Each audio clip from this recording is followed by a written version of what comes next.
What Illinois needs is comprehensive tax reform that includes two primary elements: going to a progressive rate structure for the income tax and expanding the sales tax base to include consumer services only, not business-to-business services, not financial, not healthcare, blah, blah, blah.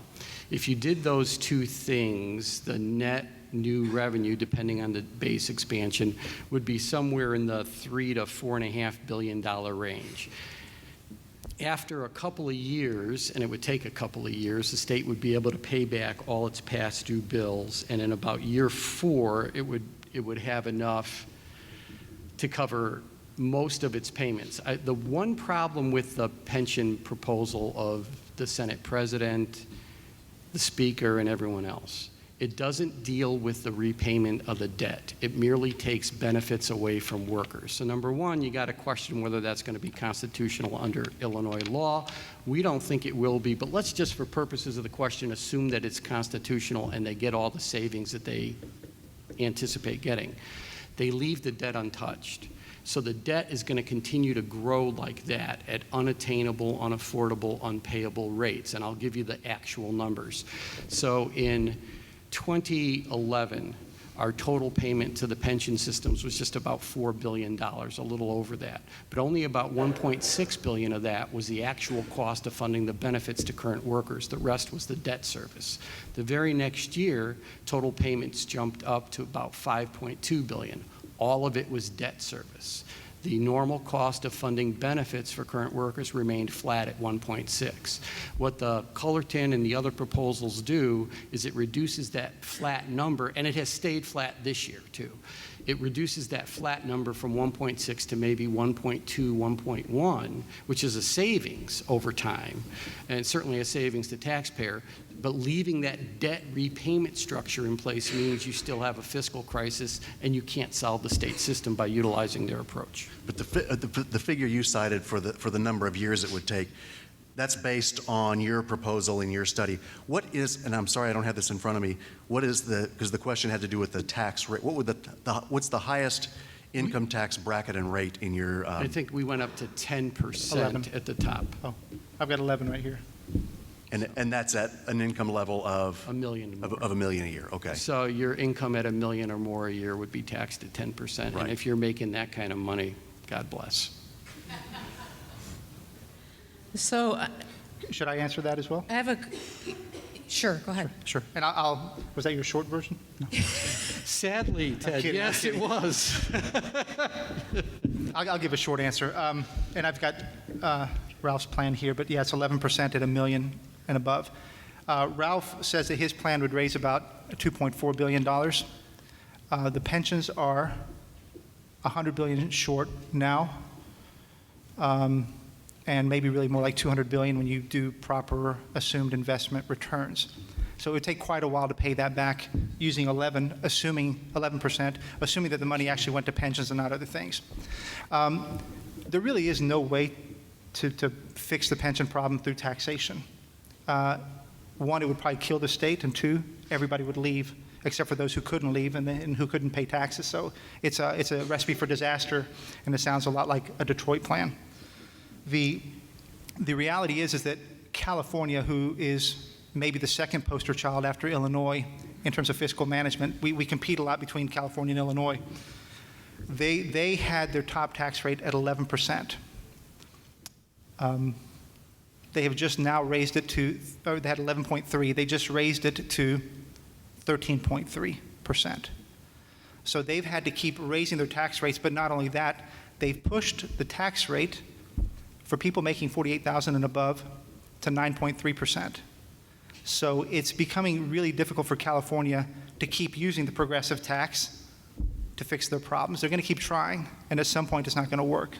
But in other words, the point is that there's really no answer, because you can't tax enough to solve the pension problem. Okay, Our a couple- answer was to re-amortize the debt, which does work, and we've run the numbers through the pension systems, and they admitted that our numbers work. It saves taxpayers billions of dollars in payments over time. We just re-amortize the debt. We readjust the state's fiscal system as I laid out.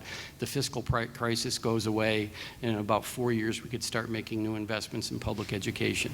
But And those the are not pension part of the, problem pen- solved. the reamortization is not part of The either graduated of the- rate structure, no, it's a different, I mean, we have more than one fiscal problem. I think one Right. place Ted and I would But completely it's also agree not is in the, state's it's fiscal not in either of the situation pension is bills, too. bad. Right, so the only thing I would say, though, is that, extending the amortization or saying, hey, listen, we can't pay this off, so call the bank, tell your bank, listen, I can't pay off my mortgage over 30 years, so I'm going to pay you over 50 or 100. That wouldn't go over very well, and the reason why is because it's kicking the can down the road. Except we don't owe this to a bank, we owe it to ourselves. And we would There only you have go, to even more. extend it, we Even would more. only have to extend it 13 years. We'll save not this more for than our, that. pension No, just reform. real quickly, I mean, quick question, because Ralph, it's a rational really, approach. Ralph, really. Let's get a few more questions in here. Thank you. Mischaracterization. A couple people have asked in different ways, and I think this really will only take a quick answer. How do states with no income tax fund their expenditures? So they- Property taxes, sales taxes, a lot of taxes, like in Florida, for instance, a lot of hotel, entertainment taxes, those kinds of things. So they rely on different tax structures. And big part, of course, is consumption as well, Okay. Sales. which is sales taxes. Question for Ted. You mentioned reforms to education, pensions, and Medicaid. What specific reforms do you propose? Well, on pensions, which is the biggest problem, and the only way to really get a real hold of that is to follow the lead of the private sector. We have no choice, and that is to It's to what, the private sector? follow the lead of the private sector. Thank If you go back 20 years ago, 30 years ago, 9 out of every 10, Fortune 100 company had a defined benefit plan. Now it's the opposite. Everybody's on a self-managed plan. Are there any state university employee retirees here by chance? There's one back there. Are you one of those that would have a 401k or a 401k style plan? You have the self-managed plan? Okay, so there's 18,000 people in the state university system who control their own retirements. The state puts in 7% into their retirement account, and the employee puts in 8%, so they accumulate 15% a year. That's the kind of plan we need to move to. The state university system has a model plan that we could have for retirees, because what we have to do is end the defined benefit model as it's existed. We have to protect what's already been earned by workers, but going forward, we need to move to a new style of plan, and that's what will make the state fiscally sane again. That's the big move, Madeline. What about specific on, I think, education and healthcare were two of the Oh, other sure, ones, education. specific cuts? Yeah, I can tell you, education, we need to give parents a little bit more control. Right now, there's a control by the administrators, by the cities or the state. They're running the school system, and the teachers' unions are running the teachers. And parents have really no choice and no control. And we believe that by giving more and more control to parents and letting them decide how to spend that money, we could dramatically change the outcomes and how much we spend. It's a big move. Milwaukee's been having a choice type program for a long time, for more than 20 years. But we can't keep throwing more and more money into a system that's not giving us the results. And so there's a way to actually change education and the results, fiscal results, and make it's just a win-win. You're talking charter schools, I would assume. Charters, vouchers. What we need is more competition to bring down cost and improve outcomes. And same thing on Medicaid. Madeline, I would say it like this. Every industry, and most of you, whoever's in industry or in products, will know that over time, products improve in productivity and they go down in cost. But there's two that don't work that way: education and healthcare. And that's because they're both run by government. Right? The private sector, if you take, I left my iPhone over there, but if you talk about innovation, right? If you remember the old movie, what's the name of it? Wall Street, and you remember the main character holding a phone that was like this big, talking on the phone. That was a trader's phone back then. And now you look at your iPhone, huge amounts of gains in productivity, and it cost dramatically less than that phone did 20 years ago. And that's the kind of innovation we need in healthcare and education. But having big government systems run education and healthcare doesn't work, and we're not getting that productivity. We think we should turn it over more to parents, and we'll drop the cost tremendously. I should note that the Medicaid and the Medicare inflation rates are consistently lower than the private healthcare inflation rates every single year, number one. Number two, I just served on a federal commission appointed by the Secretary of the Department of Education and the President on educational equity and excellence. It has completely been disproven that choice enhances student achievement. Every peer-reviewed study shows it, in fact, does not, including a peer-reviewed study of the Milwaukee system Ted referenced. AEI, which is a very conservative think tank and is a big proponent of vouchers and choice, has officially stated that they are glad that the case is no longer being made that choice can enhance student achievement, because they think choice in and of itself is something that should be funded by the public sector, and they wanted to move away from that whole, I'll use the word feckless argument, that there is in fact any correlation between choice and student achievement. There is not. Finally, those nations internationally that have actually enhanced the performance of their students have moved away from a competitive model into a collaborative model of public education. They've built the capacity of their entire education system so that no matter where a child lives, whether that child is rich or poor or somewhere in the middle, the public school that that child goes to delivers a meaningful educational opportunity to that child. America is nowhere near that. The only communities in our great nation, based on the way we fund schools, which is very much reliant on local resources, the only schools in our great nation that perform well competitively on these international benchmarks are in affluent communities, and they have the local resources available to invest in providing a meaningful educational opportunity. Which gets us back to state finances. I mentioned in my opening that one of the biggest challenges confronting government at any level is that where needs are greatest, resources are least.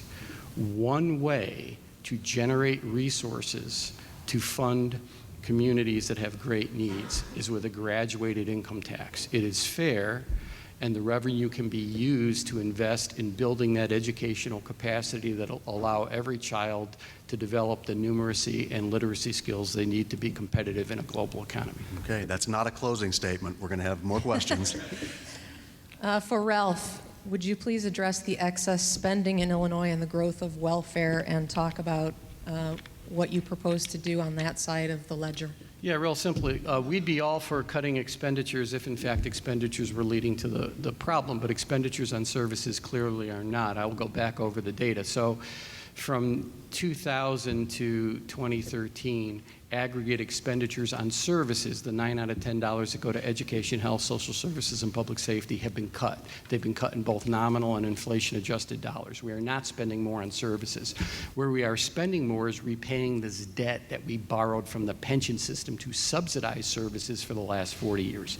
So without re-amortizing the debt and without an adequate revenue structure so that we can continue to invest in core services, the state's going to have the option only of cutting education, health, social services, and public safety. There really is no crisis being generated by spending that is spending on services. The crisis is repaying the debt we've already borrowed pursuant to a debt structure that simply is unaffordable, unattainable, and was designed as a political kick of the can down the road, and that's the pension ramp. That's what needs fixed. You pointed to 1995, so we did a CPI, Consumer Price Index, inflation-adjusted comparison of expenditures on education, health, social services, and public safety today versus 1995 under Edgar, and we're spending less today after inflation. How is it fair that retired citizens don't pay income tax, and how much would such a tax generate? Is that for Ted or me? Why don't we let Start Ted with go? Ted on this one. Could you repeat that, please? How is it fair that retired citizens don't pay state income tax? How much revenue would that kind of tax generate? As you can imagine, my position will be that we don't need, again, to give the political system more money to spend. There's been a lot of proposals to say, hey, let's tax retirees. Well, that to me is, again, going the wrong way. What we need to do is focus on our spending problem. Ralph mentioned education. I I served on a Governor Quinn tax action board, and I was the consultant on education finance. I was a lead consultant on that, and so I helped author that part of the paper to try to find efficiencies in education finance. Whoever has any skepticism about how money's spent in this state, if you got your hands on how the money actually moves, it's phenomenal. I'll be authoring a paper in the next month about how that money moves through the system. And it has nothing to do with kids, and it has nothing to do with families. It's a struggle for the power and control of the distribution of that money. It's phenomenal. And when you see where the money's going and how it's going, it just doesn't make sense. And that's why I talk about why do the bureaucratic political class get to control that flow of money? Why not let the children and the families and the parents decide how to spend that money? Ralph mentions that choice doesn't work. If that's the case, we should take everybody's choice away on where they shop, where they go to church, right? We believe that people and families and kids should have that choice to determine what's the best education for them. So that's how we end up with a situation where we think with that kind of choice, people and some kind of school market will determine what's best for families and kids, and you'll get better outcomes, and then you wouldn't have to tax retirees. Ralph, if should Illinois go to a progressive system, would retiree income be included in that, or should it, and how much would it make? It depends on the final model. So of the 41 states that have an income tax, only 3 broadly exclude all or most retirement income. We're one of those 3. Illinois is a tax outlier every way you can be, it seems. So the countervailing concern, of course, is that there are a number of seniors that are very much on fixed incomes, and we already have a regressive taxing system as it is, and so you don't want to harm someone that is truly on a fixed income. So you'd want a large exemption on retirement income, say $50,000 or $75,000 at the base. Let's say you picked $75,000 under the current tax structure. If you exempted the first $75,000 of retirement income from taxation and tax the rest of it, you'd generate about $450 million. It's certainly at some juncture with, I think in 20 years, such a significant portion of our state will be retired that it's just too much of an exclusion from our base of income to be left off the table. That said, I think getting the rates right first is the most important thing in some retirement income. And to be clear what I said on choice, school choice has been proven not to correlate to enhanced student achievement. Proven. One of the studies that proved it was commissioned by the administration of President George W. Bush, a noted advocate of choice. He commissioned 2 University of Illinois researchers, Chris and Sarah Lubienski. I think we better save this you look at their study. for our school choice forum that we'll be having at some point. Madeline, go ahead. Which state similar in size to Illinois looks the best, and what does their tax structure look like? Ted, we'll start with you on that one. As you mentioned, there's 34 states that have progressive taxes, and there's 9 that have 0 taxes, and then the rest are flat.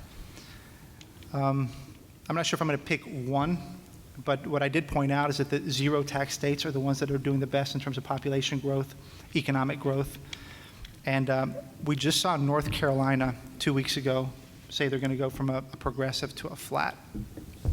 I think the world we're living in is, here's what's beautiful about the U.S. Ralph and I can argue all day about tax theory and what's better and what's worse, and you guys will all try to figure out whose facts are more correct. But the bottom line is that the neat thing about the U.S. is that it's a laboratory of 50 states that get to tax whatever in whatever ways they want.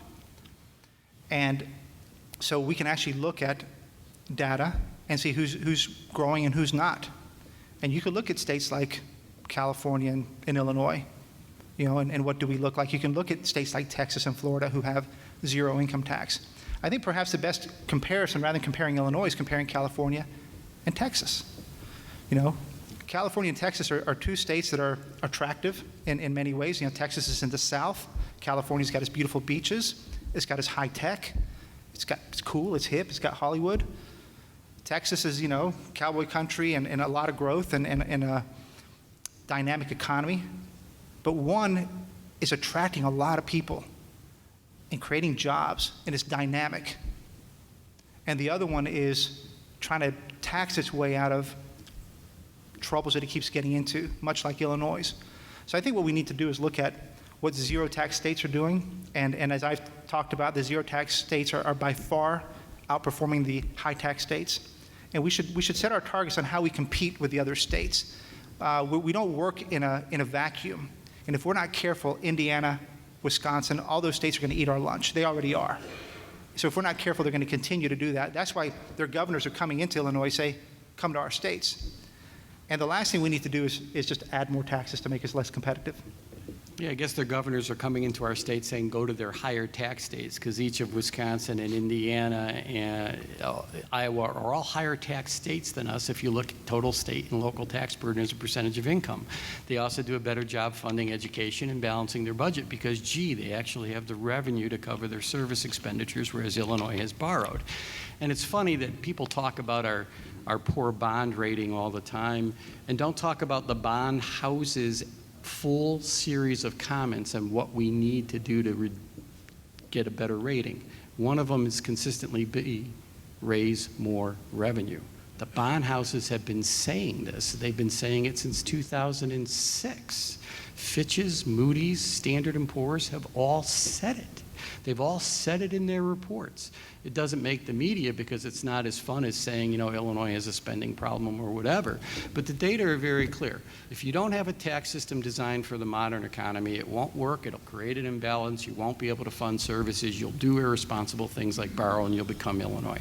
So the bottom line is what states do it better. Virtually any state does it better than Illinois, whether or not they are comparable in size. And what you do is you take those principles of sound tax policy, fair, responsive, stable, efficient taxation, and you apply it to your demographics, your industry base, et cetera, and you come up with a tax system that works given your economy. So the total tax increase we believe Illinois needs is in the $4.5 billion range to finally get its house in order and in a few years start investing more in education. $4.5 billion is a lot of money, and I'm not here to say that it isn't. In context of the Illinois economy, though, which is over $690 billion a year, it's less than 1%. Taking less than 1% of the economic activity of the state in taxation is such a small tax increase, it's not measurable by any peer-reviewed econometric model to see whether it could have an impact, number one. Number two, those who claim it will cost jobs, and this has been proven, take the tax increase out of the economy and never factor back in the public sector spending. What the public sector spends on is the salaries of the workers delivering the services. So if you think about our general fund, education, health, social services, and public safety, 80% of the expenditures there, 85 in many cases, are the salaries of the teachers and the social workers and the healthcare providers delivering the services. What is our economy? It's consumer spending. 68 to 70% of all economic activity is consumer spending. So what happens when the state government cuts spending is it cuts the wages of these people, the salaries of who then could spend less in their economy. When it raises taxes and funds services appropriately, they actually stimulate economic activity. And in fact, using Mark Zandi's multipliers and talking about bond houses, he's the principal economist at Moody's.com, just our income tax increase alone, the way we've designed it, focused on the top 6%, cutting taxes at the bottom, would in all likelihood, using historic actual activity, generate jobs in Illinois because more people would have some money to spend and they'd buy more dry cleaning and blah, blah, blah. And where we'd be taxing, people at the very top wouldn't reduce their spending patterns because they have so much income that it doesn't stop their economic behavior from continuing as normal. So the bottom line is what you do is you look at your full economy, you look at the principles of sound taxation, you put them together to come up with something that works over the long haul. Madeline, if you just really short response. Ralph's comment that, you know, the government spends money and gives money to government employees so they spend money. And that's true. But what Ralph doesn't say is where does government get their money from? Because government doesn't produce, right? It can only tax to get its money. And those taxes come from people in this room, from entrepreneurs, moms struggling to make ends meet, from people and businesses that are trying to compete. So sure, when the government spends money, it gives other people money to spend, but it takes away. And Ralph doesn't talk about the multiplier effect of the people who have less money. And that, again, the mother who's trying to make ends meet, or that entrepreneur who's trying to build their business. So we have to be careful. Is government the most productive spender of money? Or is it the private individuals and entrepreneurs and companies who are the best at figuring out how to spend that money? Okay. And I know that a lot of people are anxious to get out to all the festivities at the fairgrounds today, which I think start at noon. So Madeline, why don't you make this a really, really good question for our grand finale, and then we'll wrap things up. But let's have one final question from the audience here. Just one? I'm sorry, I know it's hard to choose. we didn't I've get done this to a before. lot of these great questions. So I actually, if we could keep it to one short one for each person. I've got two Okay, good let's do ones that. here. All right, quickly. Real spending on core services has been slashed since 2000. This one's going to be for Ted. 40% cuts in higher education, 25% in K through 12, 30% in healthcare, et cetera. How in the world does that give us a state that will attract jobs and business? Don't we need more revenue? So I think, we've touched on it. We can put more revenue into the system, but if you think it's going to be spent wisely, I think we've been proven for quite a few, at least the last decade and the last 30 years, as Ralph says, they're not going to spend it well. What we need to do is allow our economy to be more competitive by having less government drag through higher taxes and more spending. We need to make our core services more competitive. And if we do that, people will come. But I can't say that people will come when we say, listen, we're in horrible shape, but we're also going to tax you more, so come on. It's not a very good invitation. For Ralph, from an audience member, I'm 30 years old. I'm working for my family business with less than 10 employees. We've lived in Springfield for 3 generations. And if we go to a progressive tax system, my family is moving. We've already started looking. Why do you think people will continue to live in a state that demonstrates zero fiscal responsibility and continues to ask its citizens for more of their hard-earned money? As Ted has pointed out, the writer says, California at least has the ocean and wine. Yes, well, plenty of people whine here in Illinois. And Lake Michigan. Because we do all our analysis not based on anecdotal stories or what one individual thinks they're going to do or intend to do. We do it based on statistically significant studies that look at material behaviors of individuals overall and impacts on the economy overall. There's always sort of a statistical anomaly or someone that disproves the rule. It doesn't make the rule invalid. Big picture, you got to think of this state in an interesting way. We've historically been incredibly low tax. It has encouraged us at the state level to engage in irresponsible practices, borrowing against our own public employee pensions and creating a long-term crisis. It's also encouraged us to disinvest in those 4 core services of education, health, social services, and public safety. That has been the primary reason that despite being incredibly low tax, Illinois has seen a loss of high-paying, good benefit jobs and a growth of low-paying, low to no benefit jobs. We simply aren't an attractive place for high-end businesses to come. In fact, when Boeing moved their headquarters to Chicago, so now I'm going to give you an anecdote, the CEO of Boeing said, look, he's happy to move his headquarters to Illinois because where his executives will live in Barrington and Wilmette and Winnetka, their kids will go to world-class schools. He also said he'll be damned if he put a manufacturing plant in our state because where he'd put one of those, the schools simply aren't up to snuff and we don't invest in them. The business community gets it. All the long-term studies of things that have actually mattered and found meaningful, statistically significant correlations have shown the investment in education, the investment in infrastructure are the things that bring in or maintain high-end business. Failure to do that makes you uneconomic. So despite the fact that Illinois and Missouri have by far and away the lowest tax burden in the Midwest, Which two states do you think have done worst growing their economy coming out of the recession in the Midwest? It's been Illinois and Missouri. Why? They've had to cut their expenditures on services far more severely than neighboring states. It's time to just look at the data. We don't suggest Illinois become a high tax state. If in fact the reforms that we're putting on the table become law, people will be taxed more fairly. We will be a higher tax state, but we'll move up to like 28th, 29th in the nation in overall state and local tax burden, despite having the 5th largest population and the 5th largest economy. But we'd finally be able to make the kind of investments in, let's say, K through 12 education so that every child in Illinois, whether they lived in a rural community downstate or a very tough, poor suburb of the city of Chicago, could walk into a school that had the capacity to provide that child the education he or she needs to become competitive in this economy. That's what we need to do. And the cost, $4.5 billion, less than 1% of our economic activity, is so minor that we ought to be embarrassed as a state we're not willing to pay it. And with that, I think we'll conclude. I'd like to thank, on behalf of the Citizens Club of Springfield and Reboot Illinois, thank Ted Dabrowski from the Illinois Policy Institute and Ralph Martire from the Center for Tax and Budget Accountability.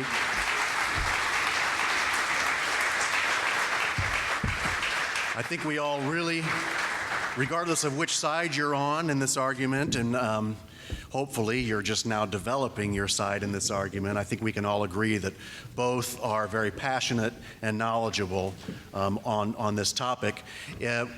We've handed out information packets as you came in.